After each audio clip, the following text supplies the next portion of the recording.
Hey, what's up guys, aarava here, and welcome back to another episode of my F1 2020 My Team Career Mode, episode number 34 today for the British Grand Prix in Season 2. If you guys did miss the previous one at the Austrian Grand Prix, then be sure to go check that one out before you see this one. Coming into our home Grand Prix, we have a sponsor renewal to look at. We've got Sudo, obviously the easy kind of one we've been going for, where we're trying to get the fastest lap in FP1. But now, as we said in the last few episodes, the car is at a point where, I'd be disappointed if we're not aiming for a podium, at least with myself or Sainz, every single time. So we can go for a different sponsor just for the sake of going for a bit of difference, but also genuinely gaining some more money potentially, because we're now hovering around nearly 1.7 million earned on the bonuses if we get all of them, which is crazy to think about, because it was unthinkable to get over 1 million, let alone nearing the 2 million mark per race. And of course, once that fourth sponsor comes in, eventually once we've got a claim level 20, then we really will be getting to 2 million per race, which will be absolutely nuts. Probably into Season 3, I'm guessing. But right now, we're going to go for Neon here, qualifying 4th or better. I think that's very doable, because I think, if I can't get P4 or better, I think Sainz can. He's obviously very quick, he's been proving, and, more often than not, he's actually right there with me. So I think one of us can get P4 consistently. Speaking about Sainz, today is going to be the day where we look at renewing his contract. The contract period is going to be up, and so we have to look to spend that around 8 million to re-sign him. We will have a decent amount of money left over, though, to also spend on some more HQ upgrades. We already bought the fitness center last episode, kind of owing to, I think his racecraft and the awareness could be better. But at the same time, if we've got the money, I think we should also delve into the simulator as well, just to boost that pace up as well, because obviously the better he does, in tandem, the better obviously the entire team and the constructors does. And at this stage, as I've said many times, the car's not being bottlenecked at all. Like, we've still got a lot of headway on the aero side, but also even on the engine and chassis, so we don't really need to worry about delving into investing in the performance parts of the HQ. But talking about renegotiating his contract here, so we've just go through renewal. Obviously, he's accepted that approach. We more than cover all the kind of goals he wants. We're not going to mess about. I didn't want to take any chances here. We just went with the lowest risk strategy of re-signing him. So we paid a little bit more than we actually did the first time round, $8.37 million. But I didn't even want to have a chance of him maybe not re-signing, because he's been such a good driver for us. Of course, he's got the same number of wins that we have in the season. So it only seemed fair to kind of re-sign him, not looking for anyone else, at least at this point. Maybe in Season 3, just for the sake of shaking things up, we might look for a new teammate, but for this season, we'll see it out with Carlos Sainz. But as I said, we're going to look to now upgrade the simulator. That'll cost 6 million, and so we are now down to, low, under 4 million. It's the first time in a long while we've been lower than 4 million in the series in Season 2, but, and even the game is saying we're low on cash, of course, but that's only just because it tries to make sure you have enough money to re-sign the teammate at the end of the year. But, as I said, we don't need to worry about investing anytime soon, I don't think, into the other HQs, because we've still got a lot of headway. And speaking about that headway, we're going to now finally buy into the R&D upgrades in the aero. I've been talking about it for a while now. That's the next part I wanted to upgrade, because we've got near enough the best engine on the grid. I think Red Bull and Mercedes have caught up a little bit. We've still got the best chassis, I think. Aero-wise, we can see on the right-hand side we're slap bang in the middle, so we need to improve there by just adding pure downforce, because even I felt that in the corners compared to other cars. We've just been lacking it, and I've counteracted it a little bit by just running higher wings, but of course that compromises the straight line speed. So we're going to go for the major front downforce and the rear downforce on the left and the right hand side of the tree, and if we rush the development of both these parts, we can get both these upgrades in time for this actual race coming up, this British Grand Prix. It's a big risk to rush 2 major upgrades on the car, because if they fail, that's a lot of R&D you have to re-spend on, redoing them basically. But we're going to go for it. It's the home Grand Prix. How can we not try and rush these upgrades through? Hopefully the team can do it. Morale is nice and high. We've been doing nothing but getting the morale high and high and high every single episode by praising the team, and they've just been doing nothing. We've not done an R&D upgrade in like 3 episodes, so surely they're ready for the challenge and they can deliver. So just before we head on through the week on the activity timeline, just confirming to you there, Sainz is now rated 91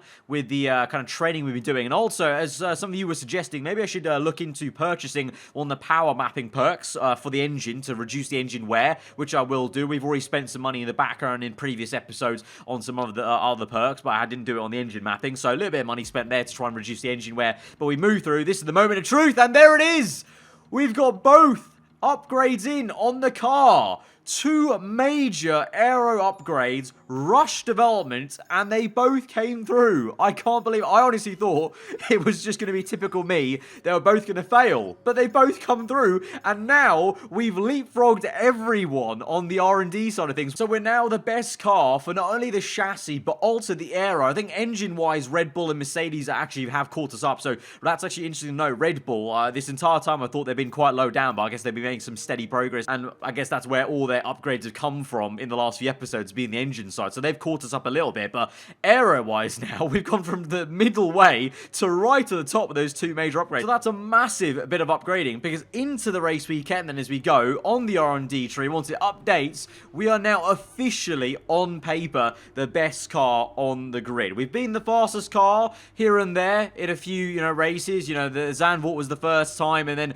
obviously those races where, I've won or Sainz has gone on to win, it seemed like the car is the fastest in real terms, but on paper, we've never been there up until now. So that is absolutely awesome to see Aarava Ultra Racing on the top of that list. Of course, Mercedes aren't too far behind, and Red Bull and Ferrari also the same gap to Mercedes to us, just behind Merc. So it's all still rather close. So it's not a guaranteed, like we're going to go and bang out a 1-2 now easy for this race and the next race. And of course, remember, last season, this Grand Prix was the bogey circuit for us. We had that massive issue where the game nearly broke on me. I nearly lost my entire career mode save at this very Grand Prix in Season 1.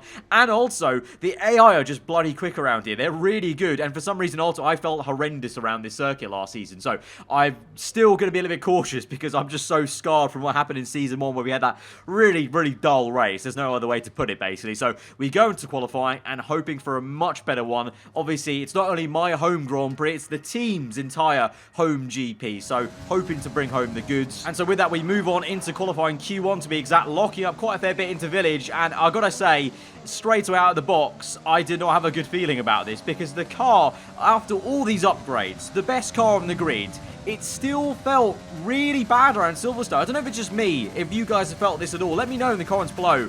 But I feel like on this year's game, Silverstone has lost a bit of its flow and kind of, I don't know, just enjoyment really. The car feels, at least the My Team car, feels so stiff in Sector 1 around Village and getting that traction picked up. And then even in the rest of the lap, it just, just felt just not that great. It didn't feel like we had a car that was upgraded this much. We get through into Q2, thankfully. We're actually beating Sainz by a decent amount there, so that was no problem. It's not really an issue if you feel bad in the car but still go fast. That's not an issue. The real issue is if you ever feel good in the car and then the car just doesn't go quick. So if I had to choose between the two, obviously we've got the better pick, but it was just very, very odd. And so into Q2, looking to try and improve that. I don't know if it's what maybe my setup is maybe too compromised towards straight line speed potentially. Maybe I just need to run higher wings around Silverstone, but you can see they're having a bit of an issue on the exit of Beckett's there, going on the grass, kind of almost like what they did in real life, running off on the left-hand side and trying to get the nose turned in. So I don't know, maybe it's just realistic to real life in a way. Maybe they're just having the same sort of issues getting the nose turned in.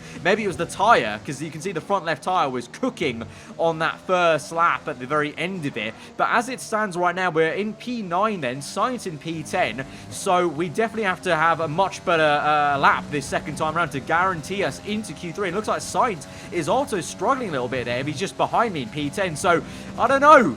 On paper, best car, but in reality, could we be in trouble here? Maybe as a team. Let's see. So we carry forward that pace advantage we had of about 2 to 3 tenths. And we come towards the last few corners then, just about holding that. But these last few corners are going to be quite tricky because it's very easy to lose time as we lock up on the front left. Bit of understeer kicks in. Again, some more understeer. We get on the curb a little wide there. We lose about 2 tenths almost on the exit. Still gain 2 tenths in the end. And we're up into P6, but it could have been 4 tenths gain. So that was a bit annoying. But nevertheless, we're P6. We look to be safe. But at the end of this session, Oh, it's happened again.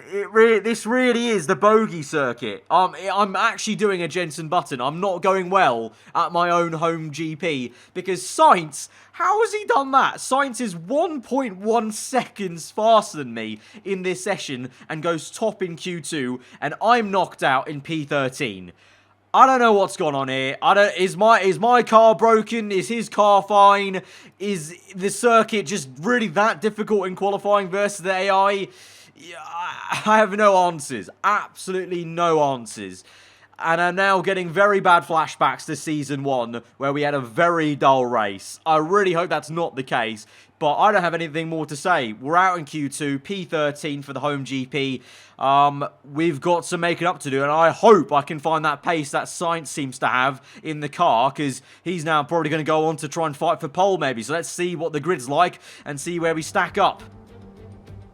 Welcome along then to Great Britain and the Great Silverstone Circuit for today's Grand Prix. The 3.6 miles of the Silverstone Circuit in Great Britain is hallowed ground to the Formula One faithful. We have 18 corners that wrap around this former World War II airbase and some good passing opportunities at the end of the DRS zones. And I'm joined once again by Anthony Davidson to bring you the lowdown for today's race. Now, let's kick off our conversation with Alexander Albon. That was a great win in the last race. Can they keep that momentum going this weekend? It's always nice to come into a Grand Prix weekend on a high, but your expectations are based much more on your practice and qualifying runs. So it's the momentum from those sessions that they'll be hoping to carry into the race today. Before we begin, let's take a quick look at the grid lineup for today's race. An immense lap from Carlos Sainz yesterday puts him in pole position, and Max Verstappen lines up alongside. Looking down the rest of the grid, we have Hamilton, Bottas, Charles Leclerc and Vettel, Ricciardo, Stroll, Ocon and Lando Norris, Russell, Perez, the owner driver, and Giovinazzi, Kvyat, Gasly, Alexander Albon, and Roman Grosjean, Matsushita, Magnussen, Aitken, and Nicholas Latifi.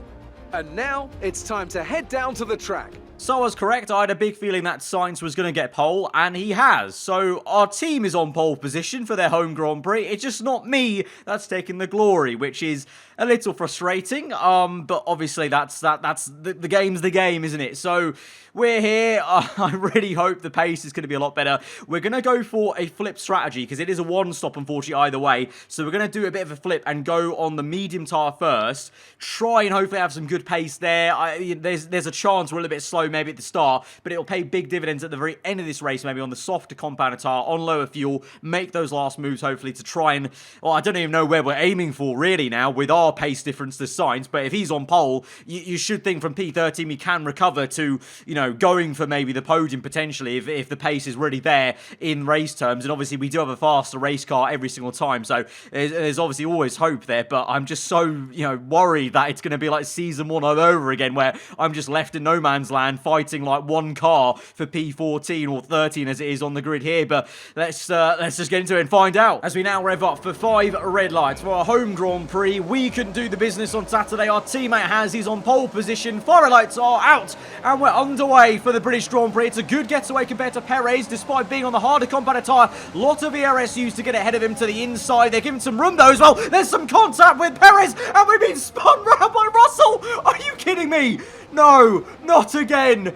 Oh my god, this is not turning into a thing. This cannot turn. This is not a thing that's going to occur often now. No, we've been spun round. We're last place at our own home GP. It really is the bogey circuit for us on this year's game.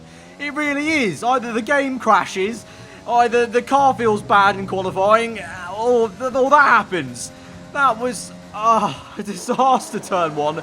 Let's have a look at the replay. What even went on there? Because 1 minute I'd overtaken Perez, and then the next he just dives back down the inside.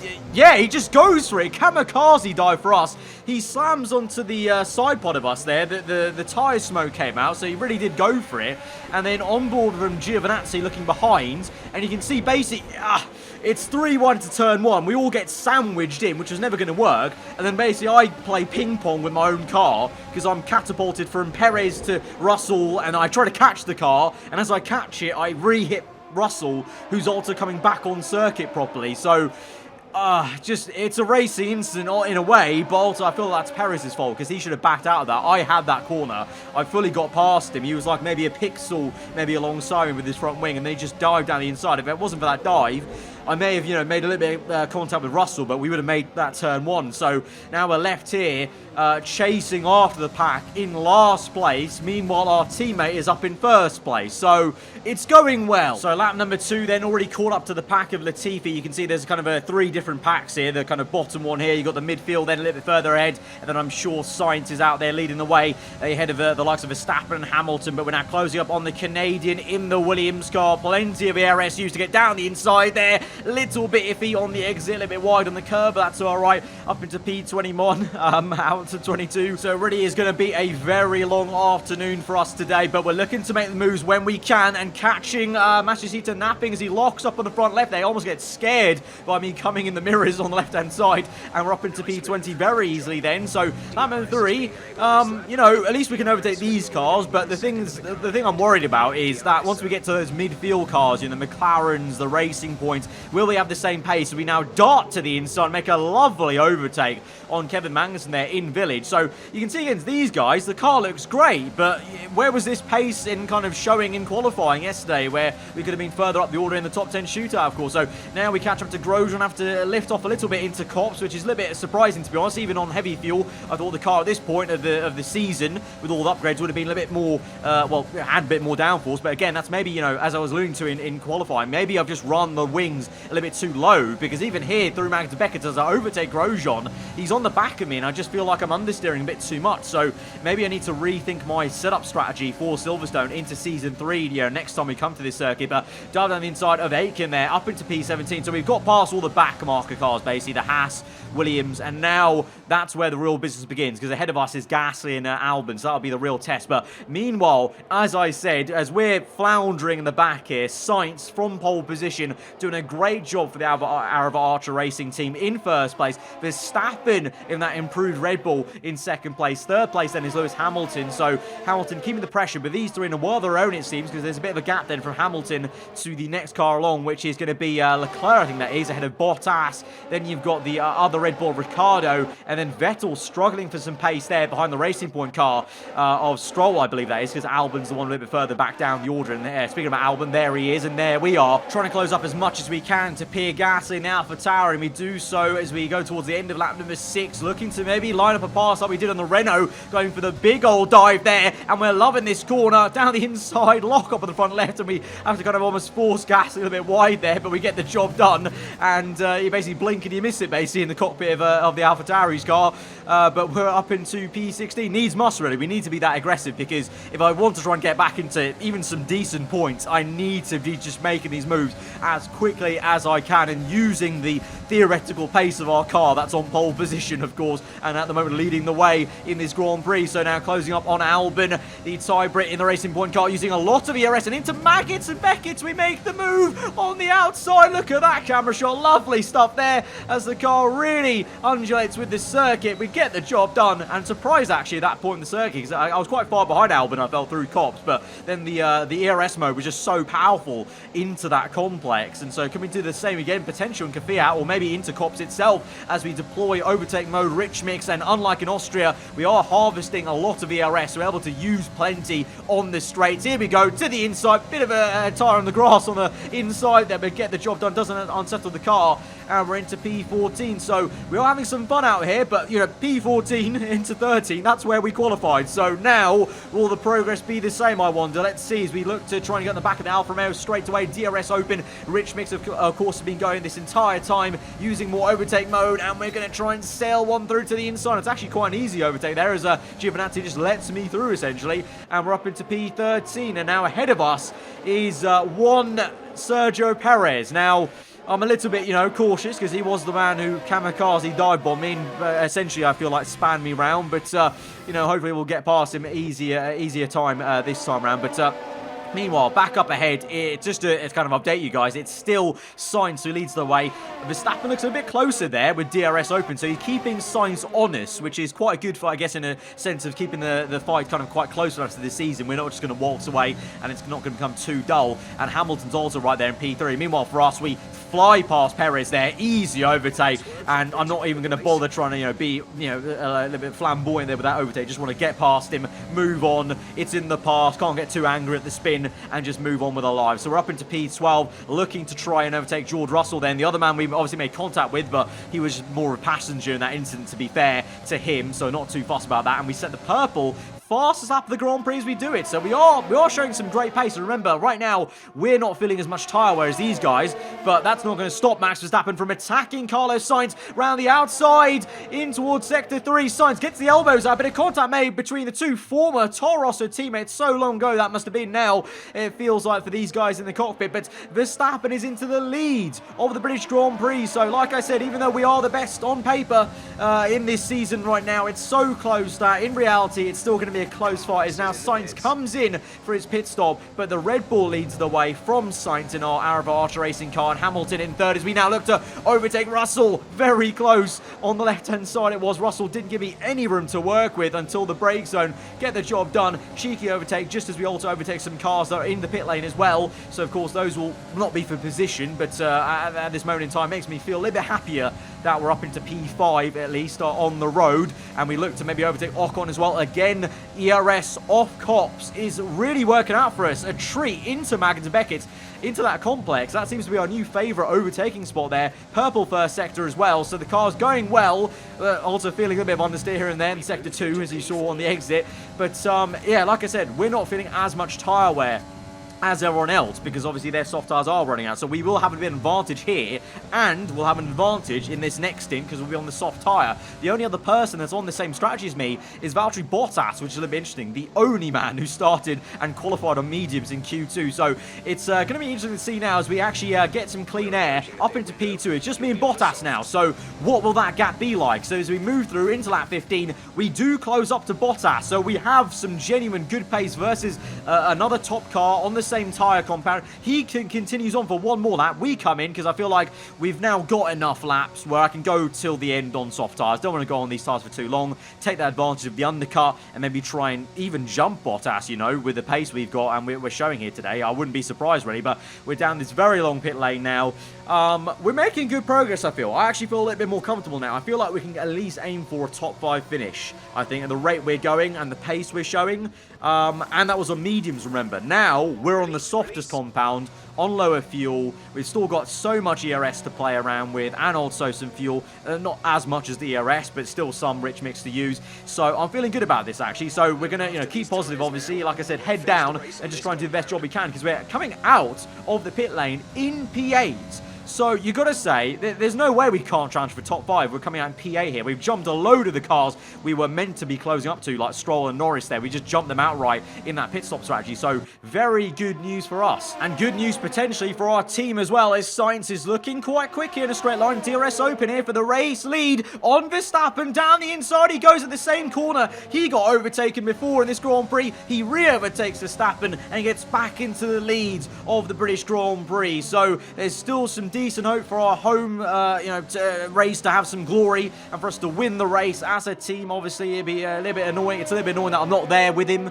or have the chance to fight for the win, but obviously it is what it is. We have to deal with it. But interesting enough, it looks like Verstappen and Sainz have actually dropped Hamilton, so the Mercedes car in the hands of Hamilton even is not looking too quick there, and he's kind of backing away. So Hamilton maybe just settling down for P3 in this Grand Prix. We now set 2 purple sectors there flying at the moment. There we are. We jump Bottas outright with the undercut because he went on for 2 more laps there. I don't know why, because the tyre wear isn't that bad on the soft. So we're up into P7 and we're going to make it look to make it P6 here with Vettel looking very slow in a straight line there, and we waltzed past him. And so I think the top 5 is on the cards, and even maybe top 4, because I think Leclerc is only 6/10 ahead of Ricciardo in P4. So if we can catch the Red Bull, then we can definitely try and catch and overtake the Ferrari car. So this actually might be a very good recovery, for a top 4 finish from last place, spun round, and we continue to set the pace. They're fast lap, no surprise, because we are one of 2 cars on the soft tyre on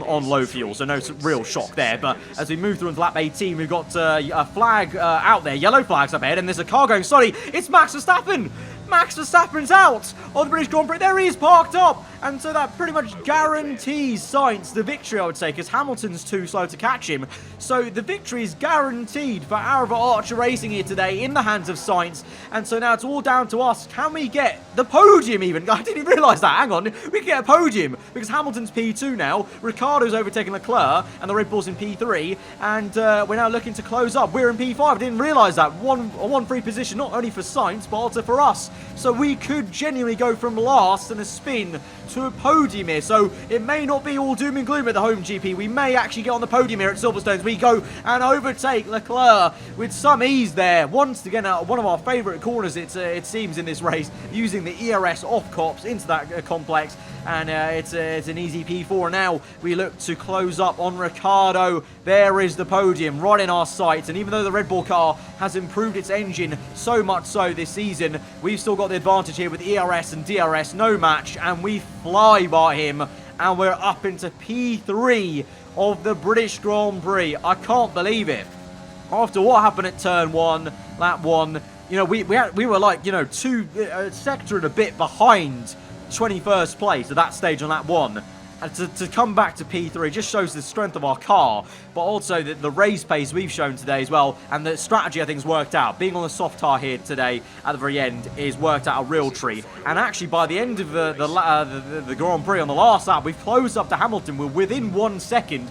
Maybe a few more laps to go, and maybe with a little bit less tyre wear, I may have been able to catch him, not a bit more fuel, because I had to go lean mixture in Sector 2, because I was literally on the edge of fuel here, but using all the ERS there for the first time in a while, getting down to lower than 10% of the ERS, actually. That's quite a surprising sight there for us in Season 2, and having to go to standard mixture just to make sure we don't run out of fuel. A little bit wide there, as the front left tyre is absolutely screaming. It won't be P2, but it will be P3 for us, but there you go, and Sainz at the end of it nicks off us after the Grand Prix. It's going to be Carlos Sainz who wins his 3rd race for the team, his 3rd win this season, and it is the win for our team at the home race, and it is a double podium as well at the home race, so I can't be too disheartened by that.